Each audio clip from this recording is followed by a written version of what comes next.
My interlocutor today is Fr Christoph Hermann, a Jesuit priest from the Newman Institute in the city of Upsala, Sweden. And my first question to you, Fr Christoph, would be, what has led you to Ukraine this time, and are there any other ties which connect you with Ukraine besides academic things? Yes, what led me to Ukraine? I'm very happy to be here at this conference on Eastern and Western spirituality, which is done at UKU. This is basically why I'm here. But speaking about other ties, actually, I have some Ukrainian roots on my mother's side, because my mother's family is actually originally from Ukraine, and they came as refugees after World War II to Austria. I have to admit that in my childhood I didn't really get so much to know about Ukraine and Ukrainian culture. The only person who helped me a lot about it was my grandmother. And I think it's because my family lived in an area where there were not many Ukrainians. So that's why the assimilation pressure was very strong. And so the result was that I myself had to rediscover a little bit my Ukrainian heritage. But I do have relatives in Bukovina especially, who I like to visit also, usually every summer. And I feel very close to Ukraine, and I follow very closely and with a lot of concern also the current situation in the country. By the way, speaking about this current situation and taking into account the fact that you are interested in Eastern churches and in political sciences, what do you think about this crisis in Ukraine from both political side and the religious side? Because you probably know that also our churches in Ukraine are divided in their attitude toward the situation in the East. What is your perception, and what is the perception in your home country? Yes, yes. So the perception, my own perception, is that I believe the Maidan and everything which happened afterwards, it's a way for the Ukrainian people to say, we have had enough. We do not want corruption. We do not want that our people are suffering. We do not want to live in a country where there are some oligarchs who own everything and many people do not own a lot. We do not want to live in a country where we maybe cannot live and have to emigrate to other countries. So I would say that, as I think your president, Bishop Gutzak, president of the Ukrainian Catholic University, Bishop Gutzak, said that it was a Maidan of dignity. People really wanted to fight for dignity and for political change and for a political orientation towards the West, towards Europe. And I really hope and pray that in the long run this is going to go the right way. I also know that in Europe it's quite, some people really have different attitudes about it, and especially in Germany where I was born, I'm quite surprised that quite a number of people are having difficulties to make the Russian government or Russia look the bad people in this game, but I still believe that I still, from what I understand, is that the Russian influence in this conflict is very strong, and Putin and Russia have their own interests, and I think we shouldn't forget that. And I really hope that Ukraine will be free as a nation and can for itself decide what you want for yourself and which direction also you want to go. Concerning the churches, I'm very happy from what I have learned that most of the religious denominations and the churches are pro-Maidan and are pro-Ukrainian. But I'm also aware that there are maybe others who are more pro-Russian or pro-Putin. But I think that churches should maybe not get too much involved into politics, but they should still guide the people, and they should also defend the interests of the country where they are working in, where they are present in. But sometimes to defend these people, it's very difficult without certain political means, isn't it true? Or what do you think? What in practice can church do if it's not possible to preach, let's say, certain ideas? Yeah. So of course, I think you cannot preach for a political party, or you should probably not take stand for a certain party. But you can, according, for example, to the Catholic social teaching or the Catholic also moral ethics and so on, you can point out a few important questions or topics, some kind of benchmarks where Ukrainian people can measure if a certain political party actually comes up to this benchmark, or whether they are not. For example, a reform of this. Let's say something about social welfare. Is there any of the parties concerned with social welfare? Yes or no? And I think this is something which also the Catholic Church, for example, in other countries does. That they are not sort of pro one party, but they are asking questions. According to, let's say, the law of the church or the doctrine of the church, where do I see that this party is actually meeting what we are standing for, or what we want to be achieved? Thank you. Let me now shift a bit to the area of education. As far as I know, the Newman Institute is quite a new institution, yes.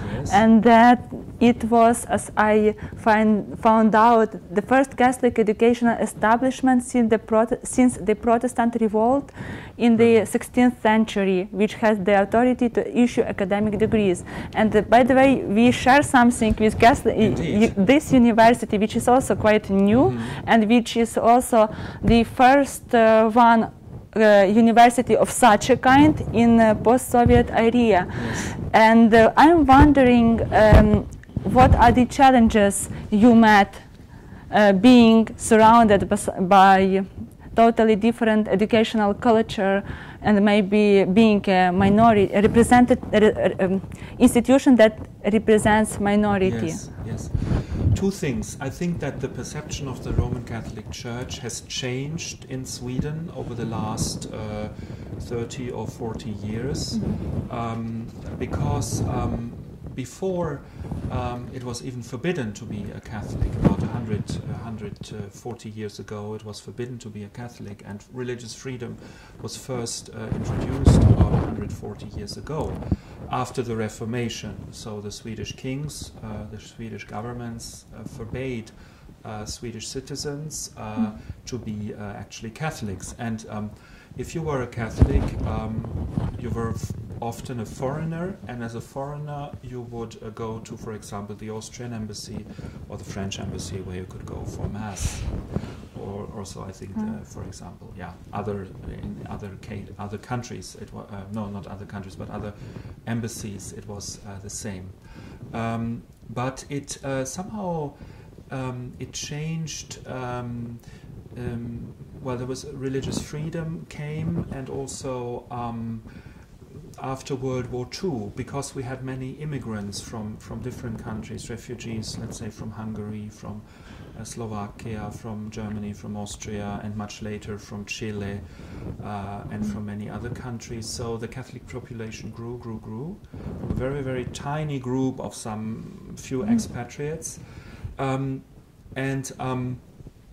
The other thing is that as the Protestant Church, the Lutheran Church, was more and more declining in its theological thought, and becoming maybe also a little bit more less theological and more interested into religious sciences, it happened that more and more people got actually interested into the Catholic Church. We have got quite a number of converts also, people who decide to become Catholics. Either they have been active Protestants or they have actually been not at all active. Maybe they were baptized or something, but they were not at all active. The Lutheran Church in Sweden was a state church. It was a church where basically everybody was baptized, went to confirmation and so on, but people were not very active. So traditionally you would have maybe 2% of the population who goes to church, and the rest, they just turn up for baptism and for confirmation. Still, for us as a minority, to establish a theological university college, theological institute, was of course not easy because of the general critical perception of confessional institutions, but also because I think the state was a little bit afraid that we would be too narrow or that we would not be open enough. But in the end we did get our accreditation. It took some time. Actually, the first time we got a no, but we could reappeal, and because for academic reasons, or there were no academic reasons which spoke against the accreditation, there were maybe some political reasons. So we had to reappeal, and then in the end we were rewarded with the accreditation. And of course, somehow it's revolutionary because since the Reformation times, there hadn't been any Catholic academic institution, not even a Catholic secondary school in Sweden. Yes. So would you agree that when religion has certain institutional state support, it influences the religiosity on a personal level, as it was the case with Lutheran Church in Sweden, right? That now other religious denominations could gain certain influence because this the state church is let's say declining, so to say? I think it's a little bit more complicated than that, because the state church as a Protestant church helped, and as a church where, for example, the priests were also those who were managing the population register, and who were perceived as officials of the state also, and where, for example, most of the priests also were members of one of the political parties, and where also, for example, some lay organization is steering the church, and most of these lay people are from political parties, that this somehow speeded up the secularization in Sweden. And it's way back, I'm sure 200, 300, basically it started with the Reformation and went on and on and on. And that's also why, for example, a lot of free churches, Protestant, Pentecostal churches and so on, came into existence in Sweden or grew in Sweden in the 19th century. And that's also, I think, that why Catholic Church and also to a little more less extent the Orthodox Church became more attractive for people who want more, who want profound theology, who want deeper spirituality, and who want also that the meaning of the Eucharist, of celebrating, if you celebrate the Holy Eucharist, that this is really guarded as something real, and not just as in the Protestant Church, when you celebrate the Eucharist and the bread and the wine, it is only, so to say, a commemoration, but we believe in the real presence. And for many, those who have converted, of course, it's an important part of their conversion that they would like to have that it's a serious religion where God really is in the center. Okay, thank you for this answer. Let me ask you about the perception of your institute by the Catholic believers themselves in Sweden, because let's say we struggle still that our society, Ukrainian society, is so has such a difficulty with understanding who is theologian, because it's something so new. Then indeed many people are kind of suspicious, or they don't know what is this theological education. Yes. And I don't know, maybe I'm mistaken, but I thought that in the countries where Catholics are in minority, they tend to be more conservative. And you mentioned that your institution wants to be more open and maybe in certain regard more liberal, so to say. How do the Sweden Catholics perceive this, or is it a problem or not? Well, I wouldn't say, first of all, I wouldn't say that they are more conservative than others. What happens to many Catholics who are in minority situations, in diaspora situations, that either they assimilate maybe with the majority group, or they rediscover their own roots, their own identities, and then they might become a little bit more Catholic than they would probably have been in their home country. So it's a kind of, especially if you're an immigrant, it's a kind of maybe defining your own identity, your own line towards the other part, the big part of the society. I have often seen that with immigrants who come to Sweden, and at the same time also with people who have converted, that of course they might be more conscious Catholics than those who were born into Catholic families and are just, so to say, practicing traditionally. Yes. No, I don't think it's a question for us of being a liberal, you know. It's more a question of us to represent Catholic belief and Catholic faith in the Swedish society, which as such is very liberal. And of course, we need to be in dialogue with the others. You know, you cannot create a Disney World, a Catholic Disney World in Sweden, where we are on our own. You need to go into dialogue with the other denominations, especially with the Lutheran Church. Now we have a little bit of a debate actually with the Lutheran Church, because they are celebrating 850 years of the Archdiocese of Upsala, and Upsala is the head of the so to say the archdiocese, the seat of the archbishop, of the Protestant archbishop. But of course, they how do they represent the first 350 years? They represent it as if it was part of their history, but it's not.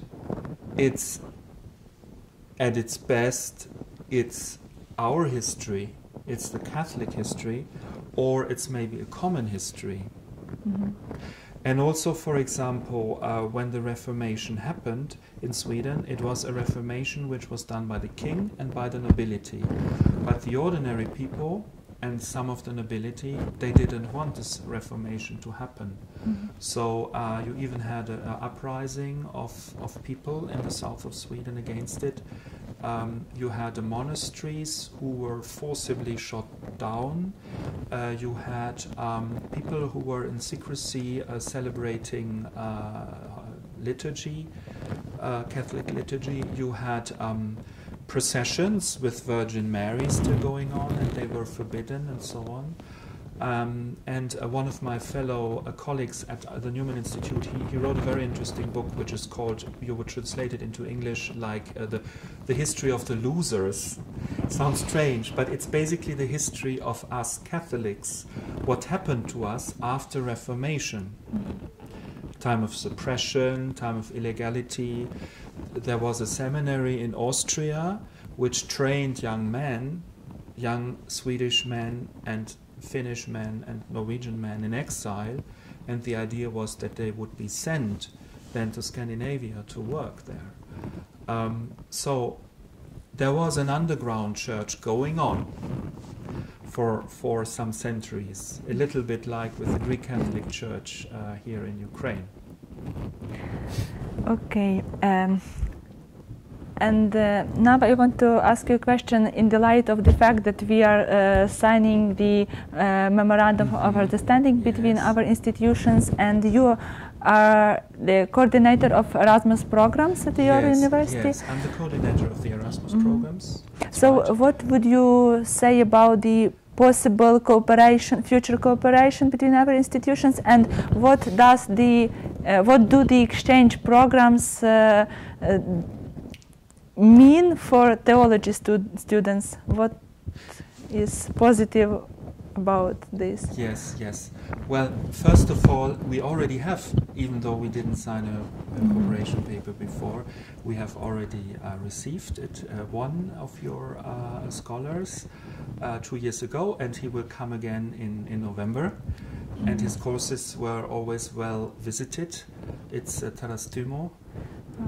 And then also we have planned another lecture with Father Zawicki.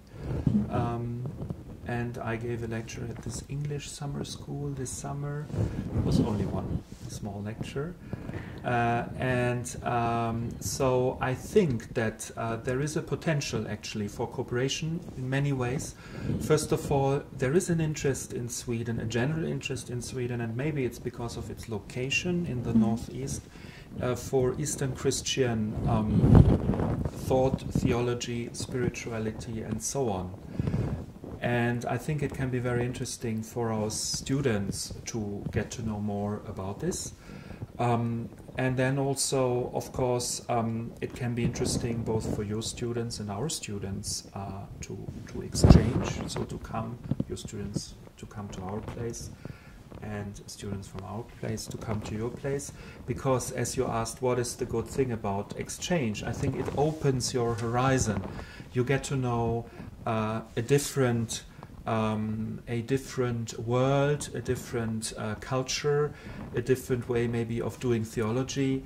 I think that, for example, for our students who live in this strong minority situation, it can be very refreshing and liberating to come into a big, so to say, Greek Catholic Orthodox environment where people are still very active in their belief. Vice versa, it can be very interesting for your students to go to Sweden and to see how theology, Catholic theology, is done within a very secularized environment. And of course, I mean, our church is a small church, but it's a growing church.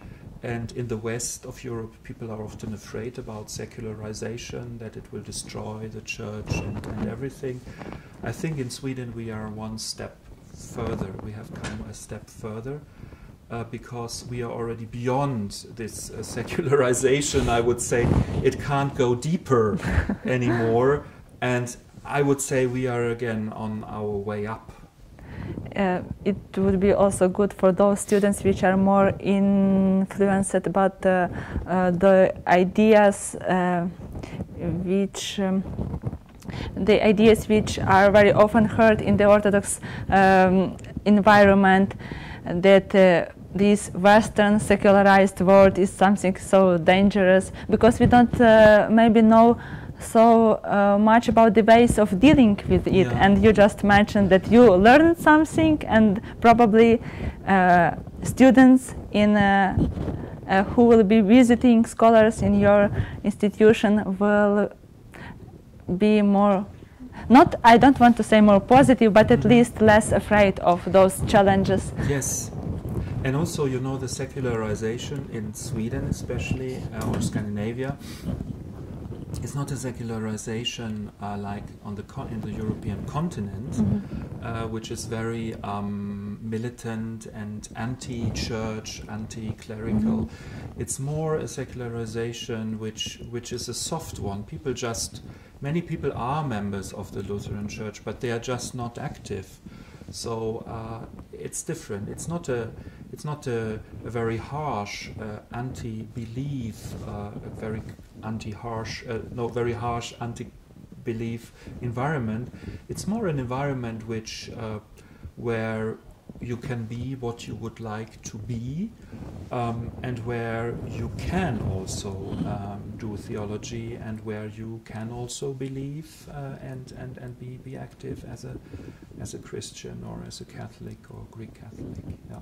Mm-hmm. Thank you. And finally, let's maybe finish it with praxis, with practical things. Yeah. And you almost in each answer you mentioned the immigration problem, mm-hmm. refugees problem, and as far as I know, you have something to do with these problematics. What could you say something about your experience of from work with yes. immigrants, yes. and how does it influence your theological thought? Yes. So I founded the Jesuit Refugee Service in Sweden. The Jesuit Refugee Service is a non-governmental organization which works in many countries around the world, founded in the 1980s by the General Superior of the Jesuits in Rome when he was faced with all the Vietnamese boat people. You know, there was a war in Vietnam, and then many Vietnamese were fleeing with boats and drowning in the South China Sea, and he felt we have to do something about it and help them. So that's how it started. And our idea is to go to the people where nobody else usually goes to, because maybe it's not popular and so on. So what I started was to make a visiting service for people who are in migration detention. So, you know, Sweden is very well known for its open and a very humane immigration and asylum policy, but of course there is also the other side, and this is this migration detention. Mm-hmm. And so what we do is, it's a group of volunteers who regularly visit the migration detention. One or the other is a lawyer, myself a priest. We are now 2 Jesuit priests who are doing it. Just listening to the people, helping them. Sometimes there are cases where you can really help them and get them out, but it's mostly pastoral work. And I think it's important to really, well, Sweden is such a rich and wealthy country, and I feel that it's important to help those who are most in need also. And it sometimes even happens to meet some Ukrainian person who maybe got stranded there somehow, and to try to help him or her to maybe go back to Ukraine with dignity. But many people come from Africa or from Asia. So I think it has helped me a lot in my theological thought, because it gives some kind of foundation or a connection with reality, because you can have all the thoughts about God, you can pray about God, you can reflect about God. You also need to do something, and you need to meet the people in the reality where they are, where they are struggling, where they are also maybe meeting God in their lives in a very, very difficult situation, and that you also can somehow try to help them and comfort them. And well, to be as a priest, you also should be like a shepherd. So to be like a shepherd and to take care of of these poor people, of these sheep to whom we are sent, also as priests. Yeah. What then would be your suggestion? What should be the most important in our attitude to the refugees from eastern part of Ukraine who now come to western Ukraine, but there is huge difference in perceiving the nowadays reality, in perceiving history, very often the difference in religion, and how to find some common ground from which we can start and help them. What do you think about this? I would say that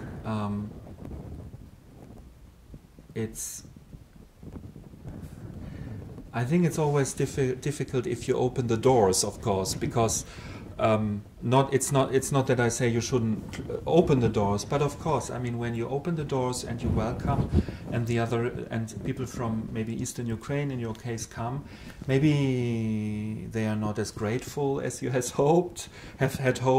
Maybe they are not like you, even though they say that they are Ukrainians. But I think that it's our duty as Christians, as Catholics, as Greek Catholics, I think also as Orthodox, to be welcoming, to open our doors and hearts and minds for these people. And of course, they know a different reality. They are different in many ways. The history for them is different, but I still think that in the long run, probably as their children grow up, probably these differences will not be that strong anymore. So you would recommend patience and Christian hope and yes, and I love. think it's also important, you know, in Sweden, for example, the immigration policy was to have a assimilation, so everybody should be like a Swede, but it doesn't work in the long run. You need to accept that people are different. You need to accept that people are come with different cultures also. And I mean, like me, I live in Sweden, I have a Swedish passport, but my father is German, my mother is born in Ukraine and Ukrainian. So, but I still feel that I'm Swedish, and I'm a Catholic, which makes me also part of a minority culture. But I think that you need to be able in a country to have a one joining reality and identity, but below that there should also be space for a second identity, which is not fighting against the major identity. Let's say if you have Ukraine, and maybe if you have some refugees living in Lviv or Chernivtsi and so on from Eastern Ukraine, they might be Moskovsky Patriarchat, but let them practice their faith. Maybe it turns out that they are not at all against the concept of Ukraine. Or also the Crimean Tatars, they are Muslim. And of course they are a very strong pro-Ukrainian, but the religion is very different. And internationally speaking, Islam is seen from the West as a great threat, but here obviously it's not seen as a great threat. So I think that's thank you, Father Christoph, welcome. And it's such a pleasure to realize that you know the situation here so Thank perfectly. you. Thank you for interviewing me. Thank you very much. Thank you.